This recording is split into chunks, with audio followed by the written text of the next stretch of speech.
큐티하는 여자 김양재 목사입니다.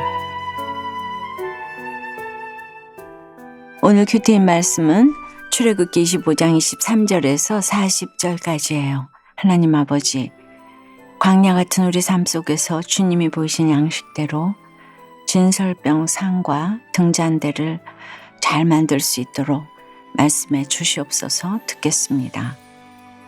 광야를 은혜로 통과하려면 첫째, 말씀의 떡을 먹는 교제가 있어야 해요.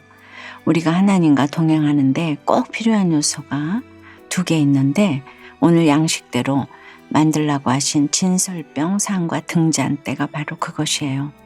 2 기구 모두 성막 안에 성소에 빛이 됩니다. 그 중에 먼저 진설병을 두기 위한 상을 만들라고 하십니다.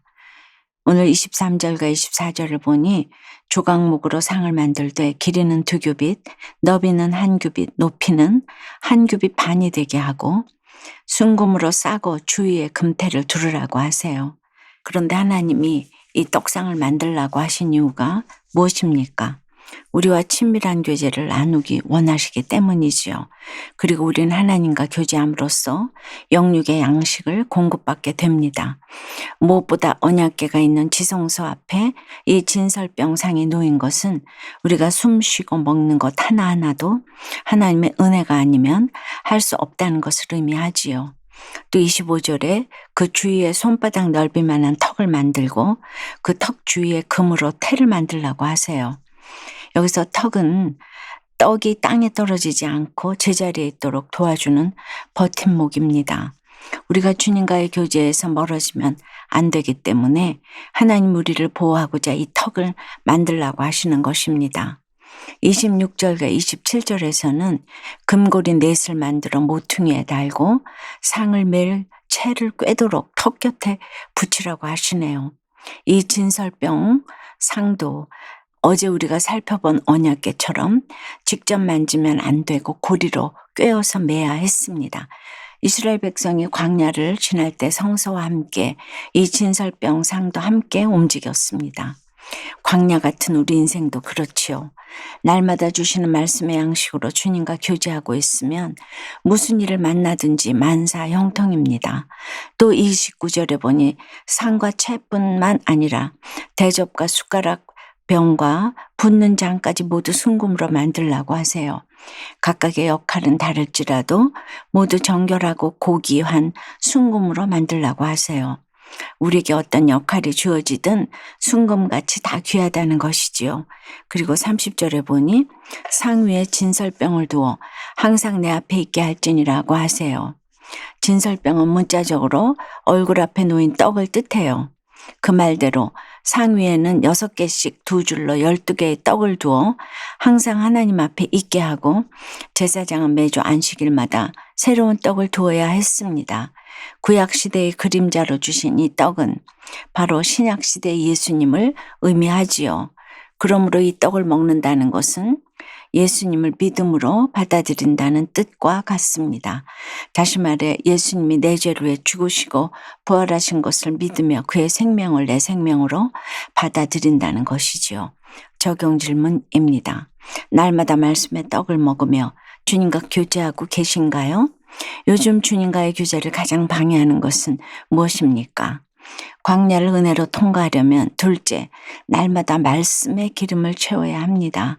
31절부터 37절까지는 등잔대를 만드는 과정이 나오네요. 먼저 31절에 너는 순금으로 등잔대를 쳐 만들되라고 하세요.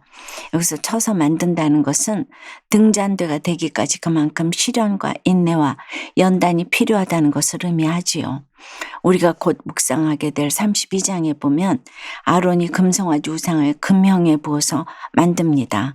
금형에 부으니 쉽고 빠르게 만들 수 있지만 거기에는 생명이 없습니다. 하지만 등잔대는 순금 한 덩이를 계속 두들겨서 만듭니다. 우리도 삶 속에서 두들김을 당하는 연단을 받게 되면 말씀을 세심하게 볼 수 있는 통찰력을 얻게 됩니다. 그리고 그 통찰력에서 나오는 구체적인 적용을 통해 점점 그리스도의 인격을 닮아가게 되는 것이지요.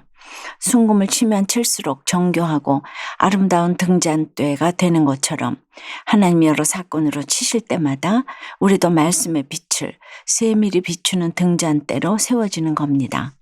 등잔대는 가운데 대를 포함해 좌우 3개씩 총 7개입니다. 7은 성경에서 완전수를 뜻하지요. 그래서 등잔대의 빛은 하나님의 완전한 임재와 생명의 빛을 상징해요. 요한계시록에서 이 7 금초대는 7 교회를 의미합니다. 이는 하나님의 임재와 생명과 진리의 빛이 교회를 통해 비추는 시대가 되었음을 보여줍니다. 중요한 점은 이 빛이 꺼지지 않도록 기름이 끊임없이 공급되어야 한다는 것입니다. 그러므로 우리는 이 생명의 빛이 꺼지지 않도록 날마다 말씀의 기름을 채워 넣어야 합니다. 적용해 보세요. 하나님이 나를 쳐서 연단하시는 사건은 무엇입니까? 그 일이 말씀의 빛을 비추는 등잔대로 나를 만들어 가시는 과정임을 압니까? 매일 말씀을 묵상하며 등잔대 기름을 채워놓고 계세요? 주일에 예배 한번 드린 것으로 일주일을 버티고 계시지는 않으세요? 날마다 말씀의 기름을 채워 넣으시길 바랍니다. 금쪽 같은 내 인생이라며 교만하게 살던 자신을 여러 사건으로 쳐서 등잔대로 만들어 가시는 하나님께 감사드린다는 한 집사님의 큐티인 묵상 간증이에요. 저는 예수님을 믿기 전에 스스로를 법 없이도 살 사람이라 여기며 교만하게 살았어요. 그러다 믿는 자매를 만나 교제를 시작하면서 교회에 다니게 되었지요. 이후 세례도 받고 공동체의 축복 속에 결혼도 했어요. 하지만 여전히 변하지 않는 세상 가치관으로 소그룹 지체들을 판단하기 일쑤였지요. 게다가 소그룹 리더가 되고 난 뒤에도 나는 피해자이고 아내는 가해자라며 아내의 실수와 중독을 소그룹 모임에서 낱낱이 고발했답니다. 이런 저 때문인지 어느 날은 소그룹 모임에 아무도 나오지 않았어요. 더욱이 제게 상처를 받은 아내는 한마디 상의도 없이 공동체를 떠나버리고 말았지요. 저는 이런 일들을 겪은 후에야 그동안 교양 때문에 직접 말은 안 했지만 눈빛과 표정으로 가족과 지체들을 힘들게 했음을 비로소 회개하였습니다. 오늘 31절에 너는 순금으로 등잔대를 쳐 만들되 라는 말씀처럼 하나님은 스스로 의롭다 여기는 금그릇 같은 저를 여러 사건으로 쳐서 등잔대로 만들어가고 계세요. 물론 이 과정이 힘들고 두려울 때도 있어요. 하지만 이제는 주님이 주신 생명의 빛을 가족과 지체에게 비추는 등잔대로 서고자 하나님의 명령을 구체적으로 지켜 행하기를 기도해요.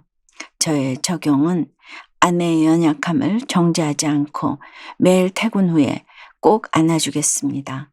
교회 소그룹 모임에서 지체들의 말을 중간에 자르지 않고 경청하겠습니다. 입니다.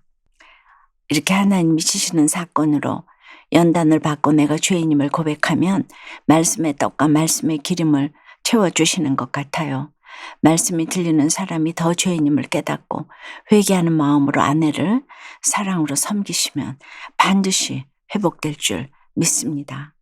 38절부터 40절까지 불집게와 불똥 그릇을 만드는 방법이 나와요. 등잔의 심지를 정결하게 하려면 우선 불똥을 제거해야겠지요. 이것은 우리의 회개가 끊이지 않아야 한다는 것을 의미하고요. 하나님을 믿어도 죄를 물처럼 먹고 마시는 죄의 공장과도 같은 우리이기에 이 불똥 같은 죄의 문제를 날마다 처리해야 합니다.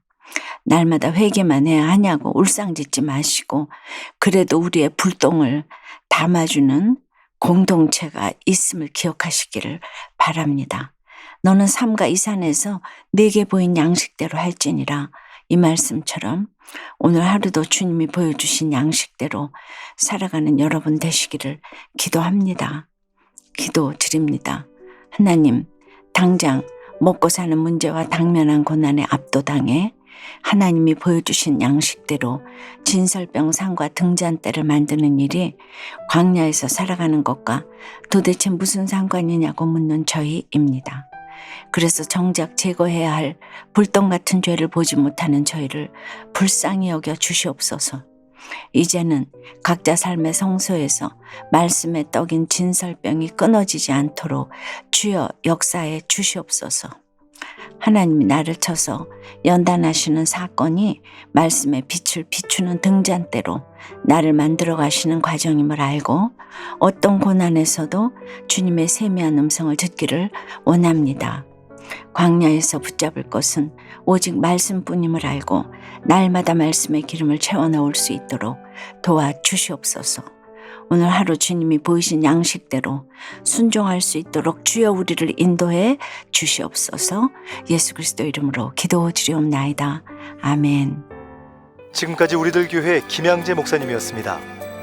큐티에 도움받기 원하시는 분들은 QTM 홈페이지 qtm.or.kr 또는 유튜브에서 QTM을 검색하시면 도움받을 수 있습니다. 자세한 문의사항은 지역번호 031-705-5360번으로 문의하시기 바랍니다.